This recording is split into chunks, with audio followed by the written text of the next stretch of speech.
I always thought the universe had a sick sense of humor, but nothing prepared me for the day I accidentally took my boyfriend's suitcase instead of mine after our weekend trip.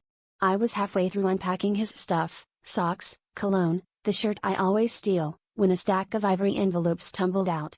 My hands shook as I read the gold embossed words, "You are cordially invited to the wedding of." And there it was, his name, right next to my cousin's. The date was set for 3 weeks from now. I actually laughed out loud, partly because it felt like a joke, partly because my brain short-circuited. He walked in right as I was staring at the invitations. The look on his face when he saw me holding them, panic, guilt, then something cold and sharp, told me everything. I demanded an explanation, but he just stammered about not meaning for it to happen and things getting out of hand.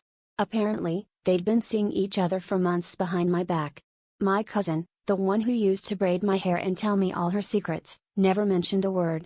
I felt like I was suffocating in my own apartment, surrounded by the wreckage of 2 relationships I thought I could trust.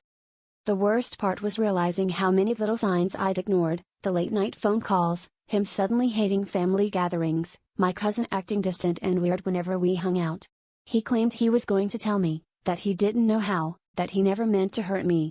But listening to him make excuses while I stared at those invitations, my family's crest next to his name, something inside me snapped. I threw the envelopes at him, told him I hoped he choked on the cake, and stormed out before either of us could say something even uglier. Sitting in my car, shaking, I realized I wasn't even sure if I was more angry or relieved. Angry at being betrayed by the 2 people I loved most, but relieved, somewhere deep down, that it was over before I got in any deeper. Maybe I'd seen the cracks all along and just didn't want to face them. What hit hardest wasn't losing him or my cousin, it was realizing how easily I'd let myself believe the lie just because I was scared to be alone.